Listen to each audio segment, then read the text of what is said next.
ദൈവനാമം മഹത്വപ്പെടുമാറാകട്ടെ. ഇന്ന് എന്നെ ശ്രവിക്കുന്ന എൻ്റെ എല്ലാ പ്രിയപ്പെട്ടവർക്കും നമ്മെ ചേർത്തുകൊള്ളുവാനായി വേഗം വരുന്ന കർത്താവായ യേശു ക്രിസ്തുവിൻ്റെ നാമത്തിൽ സ്നേഹവന്ദനം. ഈ ദിവസങ്ങളിൽ അപ്പോസ്തലനായ പൗലോസിനെക്കുറിച്ച് നമ്മൾ പഠിച്ചുകൊണ്ടിരിക്കുകയായിരുന്നല്ലോ. ശൗല് കർത്താവിനെ കണ്ടുമുട്ടിയതിന് ശേഷം പൗലോസ് എന്ന പേരോടുകൂടിയാണ് പിന്നീട് അറിയപ്പെട്ടത് എന്ന് നമ്മൾ കണ്ടു. ദൈവത്തിന് വേണ്ടി വളരെ അധ്വാനിച്ച ഒരു വ്യക്തിയായിരുന്നു പൗലോസ് എന്ന് നാം കണ്ടു. അനേക കഷ്ടങ്ങൾ കൂടെ കർത്താവിനെ സേവിച്ചു, അനേക മിഷണറി യാത്രകൾ ചെയ്തു. അനേക മിഷണറി യാത്രകളിൽ കൂടെ അനേകർ രക്ഷിക്കപ്പെട്ടു, സ്നാനപ്പെട്ടു. മാത്രമല്ല സഭകൾ സ്ഥാപിക്കുവാനായിട്ട് ഇടയായി തീർന്നു. അങ്ങനെയുള്ള യാത്രകളിലെല്ലാം അനേകരെ സൗഖ്യമാക്കി, അനേകർക്ക് ജീവൻ തിരിച്ചു കൊടുത്തു. അല്ല, ഈവൻ പൗലോസിൻ്റെ വസ്ത്രം കൊണ്ടുവന്നിട്ടാൽ പോലും സൗഖ്യപ്പെടത്തക്കവണ്ണം പൗലോസ് അനേകരെ സൗഖ്യമാക്കിയെന്ന് കാണാനായിട്ട് സാധിക്കും. ഇങ്ങനെ കർത്താവിന് വേണ്ടി കത്തിജ്വലിച്ചതായിട്ടുള്ള പൗലോസിൻ്റെ കഷ്ടതകളെക്കുറിച്ച് നാം ഒന്ന് ചിന്തിക്കുന്നത് നല്ലതായിരിക്കും. രണ്ട് ഭാഗങ്ങളിൽ പ്രത്യേകിച്ചായിട്ട് കർത്താവ് അവൻ്റെ കഷ്ടതകളെ കുറിച്ച് പറയുന്നുണ്ട്. ഒന്നാമത്തത് 1 കൊരിന്ത്യർ 6-ാം അധ്യായത്തിൻ്റെ 4 മുതലുള്ള വാക്യങ്ങളാണ്.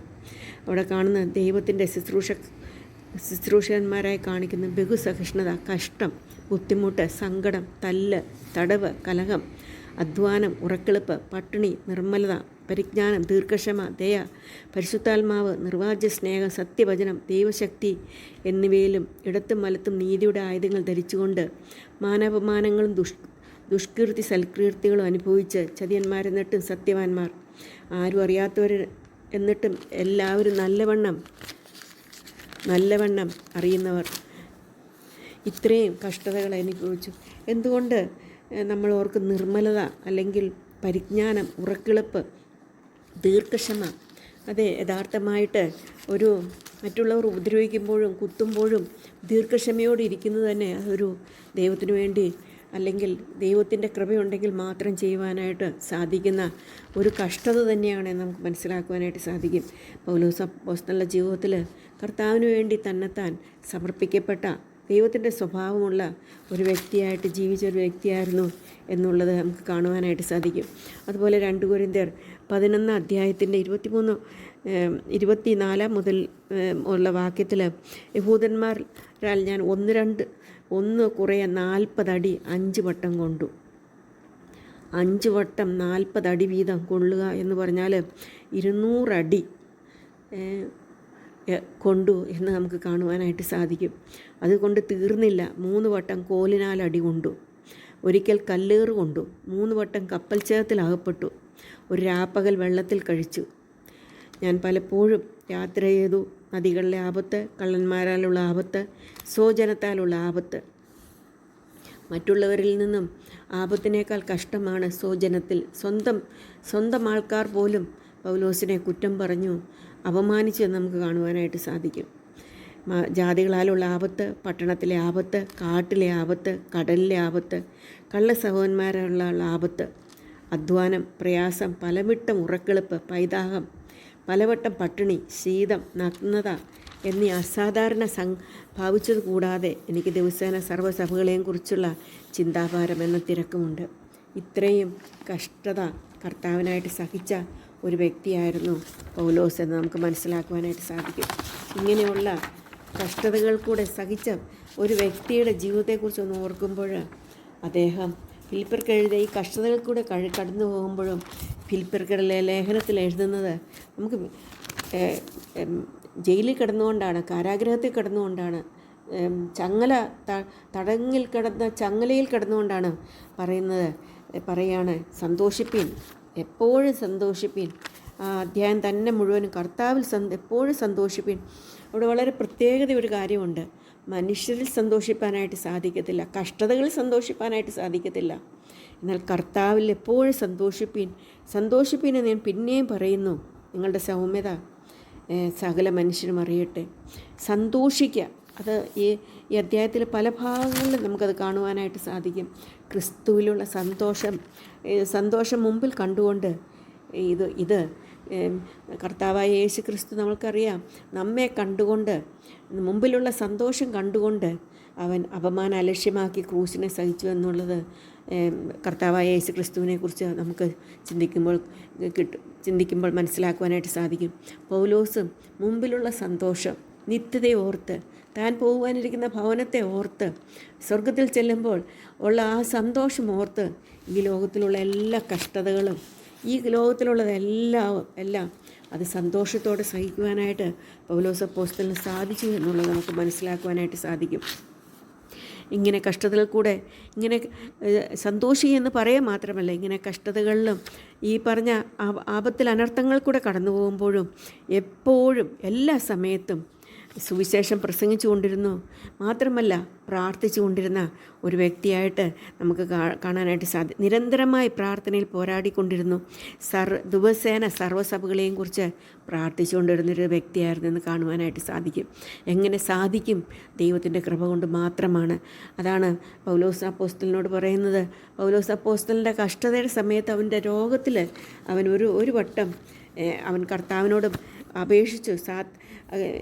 സാത്താനെ കുത്തുവാൻ ഒരു ദൂതനെ അവന് കിട്ടി. അതെന്നെ വിട്ട് നീങ്ങിപ്പോകേണ്ടതിന് ഞാൻ 3 വട്ടം കർത്താവിനോട് അപേക്ഷിച്ചു. അവൻ എന്നോട് പറഞ്ഞു, എൻ്റെ കൃപ നിനക്ക് മതി, എൻ്റെ ശക്തി ബലഹീനതയിൽ തികഞ്ഞു വരുന്നെന്ന് പറഞ്ഞു. അതേ കഷ്ടതകളിലെല്ലാം കർത്താവിൻ്റെ ശക്തി ആ ബലഹീനതകൾ തികഞ്ഞു വരുന്നതായിട്ട് പൗലോസ് അപ്പോസ്തലൻ്റെ ജീവിതത്തിലുണ്ടായിരുന്നു. അതുകൊണ്ടാണ് പൗലോസ് അപ്പോസ്തലന് കർത്താവിൽ എപ്പോഴും സന്തോഷിപ്പാനായിട്ട് സാധിക്കുന്നത്. പൗലോസ് അപ്പോസ്തലൻ്റെ ജീവിതത്തെക്കുറിച്ച് നോക്കുമ്പോൾ 14 ലേഖനങ്ങൾ പൗലോസ് പരിശുദ്ധാത്മാവിൻ്റെ നിയോഗത്താൽ എഴുതിയതായിട്ട് നമുക്ക് കാണാനായിട്ട് സാധിക്കും.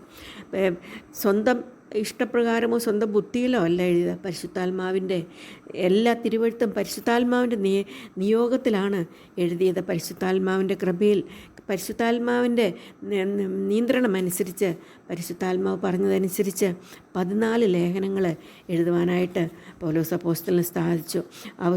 ആദ്യത്തെ ലേഖനം 1 തെസ്സലോനിക്കരും അവസാനത്തെ ലേഖനം 2 തിമത്യോസുമാണ്.